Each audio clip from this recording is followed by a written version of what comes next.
these challenges are really complex, but necessity is the mother of invention. So, Bharath, let's explore how 𝗲𝗂𝗠's advanced marketing measurement tools can help automotive brands really address these challenges. When I say automotive brands, I really mean automotive OEMs, because there's not one brand. And I think one of the really interesting that, and I'm sure you'll touch on this, for me, having been over multiple brands, brand interaction is really interesting to me. So how really can 𝗲𝗂𝗠 help a brand address these challenges and succeed in today's marketplace? Yeah. So one of the important aspects of our system is that we actually work with data partners like S&P Global, wherein we get the KPI data already pre-built with us on a very granular form, and we also have lot of data sets pre-built with us in terms of TV data, all the mass media data, competitor data, and we can connect with all the APIs of the digital platforms, so that all the data, which is most of the times around 100 sources of data in terms of platforms or different kinds of campaigns that brands do, we first of all collect them, collate them, unify them, and harmonize them as one data hub.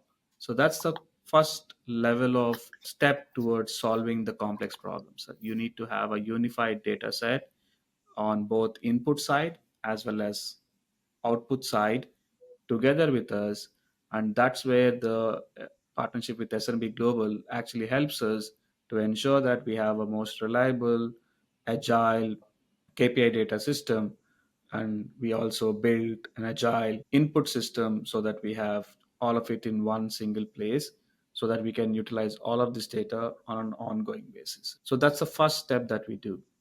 The second thing that helps us to solve this problem is to have this intelligent learning system which can understand not only the short term effects but also the long term effects in a holistic manner.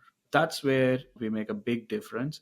It's not two systems, two models, it's one single comprehensive model coming from the same data source, which will be utilized by the same AI engine to generate the intelligence about what is the impact of different kinds of campaigns on the KPIs.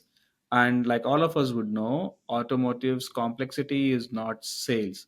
It is lead their intermediate KPIs that needs to be built in. So for example, all of us know that consumers would see campaigns and they would either book their test drives, or they call it demand gen or leads, and then eventually they convert into sales. So unless the system understands this intermediate KPI process and measure it accordingly, the ROIs are not comprehensive. So the campaigns are not only generating media demand or inquiries or leads, it is also generating the indirect effect on the overall sales. So the system should be able to measure the direct impact on inquiries and also the collective impact on the sales.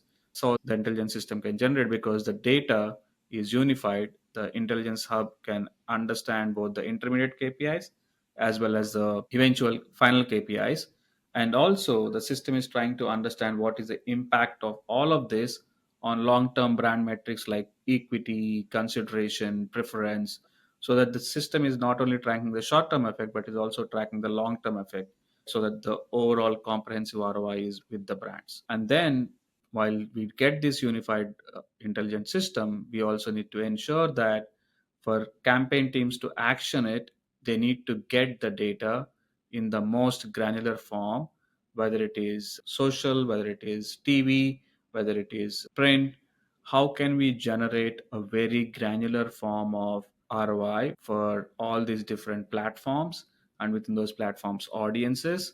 And on TV it is not only day part but also at a platform level, so that the actioning teams, whether it's a media agency or an in-house team which is measuring, which is generating demand gen, they can all act upon it from one single source of intelligence and can optimize together on an ongoing basis. And there's no point doing this unless we actually measure it on a monthly basis, so that the campaign ROI results are seen next month and actually used it in the ongoing optimization as well as future planning of the next month or next quarter, so that the overall ROI is maintained. And that brings control to the marketing teams, the business teams, the analytics teams, and the agency teams collectively make a difference in terms of overall effectiveness of the dollar.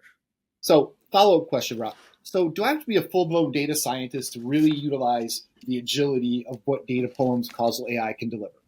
That's a good thing. So when we envisioned this system, we always saw the user as a media planner in the agency or the media strategist within the client side. So you don't need to be a data scientist, you don't need to be an AI guy to actually utilize intelligence.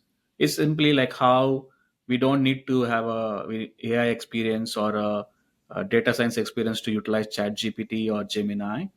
The system is actually a plug and play system to actually utilize for planning, scenario planning, optimization on an ongoing basis. The outcome to the user is almost a planning interface, which can give you insights of what happened in the past, but you can utilize those intelligent insights to actually see, forecast, and optimize on an ongoing basis.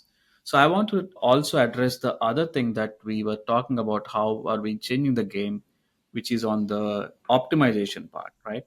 If you look at the existing systems, most of the systems are linear optimization, which means that they are not taking into consideration the cross channel synergies or seasonality or the comprehensive effect to make the optimization so that you get a very robust accuracy. So if you look at any system that is presently being used, the forecasting accuracies are around 70 to 80%. And that's not any decision maker wants from an ROI system to make it actionable, right? So our non-linear interconnected system actually utilizes cross-channel synergy learning along with seasonality so that you actually have the optimization in totality.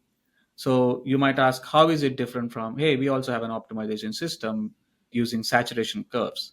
The saturation curves itself is a fundamental flaw in the whole optimization process. The saturation curves actually utilize a very linear methodology wherein it gives you the ROI in the absence of everything else, and which means that it is not taking into consideration the cross-channel synergies that are happening between brand campaign and demand gen, between a platform to a platform, channel to channel, like between TV and digital. Those synergies are not taken into consideration. The seasonality is not taken into consideration. So TV's ROI is constant through and through the year. That's not actually how it works. Or the TV's ROI changes depending on what other factors are involved in the campaign, whether TV plus social is present or TV plus search is present or TV plus social plus search is present. So the ROIs change. And hence, when you actually use optimization using saturation curves, you actually have lesser forecasting accuracy because it is not giving you the absolute real optimization. So that's the other big dimension that we bring to the table to solve the problem of not only measuring in making it actionable, but actionability has other dimension of accuracy and in optimization, which is what we add to the table. Yeah,